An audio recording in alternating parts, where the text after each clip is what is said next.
ایک چھوٹے سے گاؤں میں 4 بہن بھائی رہتے تھے۔ ان کے ماں باپ بہت سادہ اور محنتی لوگ تھے، لیکن ایک حادثے میں دونوں اس دنیا سے چلے گئے۔ گھر کی سب سے بڑی بیٹی عائشہ اس وقت صرف 20 سال کی تھی۔ اس کے 2 چھوٹے بھائی اور ایک چھوٹی بہن تھی۔ سب کی نظریں اب عائشہ پر تھیں۔ رشتے داروں نے مشورہ دیا، بچوں کو کسی کے حوالے کر دو اور خود شادی کر لو، ابھی تمہاری عمر ہی کیا ہے۔ لیکن عائشہ نے ایک مضبوط فیصلہ کیا۔ اس نے کہا، میں اپنی ماں بھی ہوں اور باپ بھی، میں اپنے بہن بھائیوں کو کبھی تنہا نہیں چھوڑوں گی۔ عائشہ نے سلائی کا کام شروع کر دیا۔ دن رات کپڑے سیتی، لوگوں کے گھروں میں جا کر کپڑے دیتی، کبھی کبھی بھوکی سو جاتی مگر اپنے بہن بھائیوں کی ہر خواہش پوری کرتی۔ وقت زرت برئی بیو نور لی۔ چھوٹی بہن کی بھی شادی ہو گئی۔ گاؤں میں لوگ کہنے لگے، عائشہ اب تم بھی اپنی زندگی کے بارے میں سوچ لو۔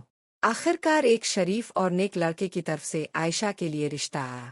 بہت سالوں بعد اس کے چہرے پر خوشی آئی، لیکن جیسے ہی شادی کی بات گھر میں ہوئی، بھائیوں کے چہرے بدلنے لگے۔ ایک بھائی نے کہا، ارأى شادر لتور ونسنبالا۔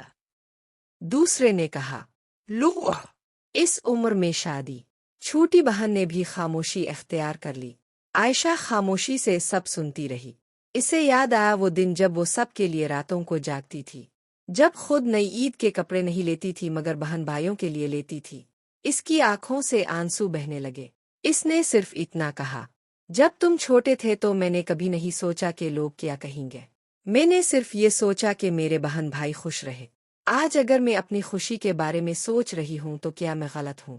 کمرے میں خاموشی چھا گئی۔ بھائیوں کو اپنی غلطی کا احساس ہوا۔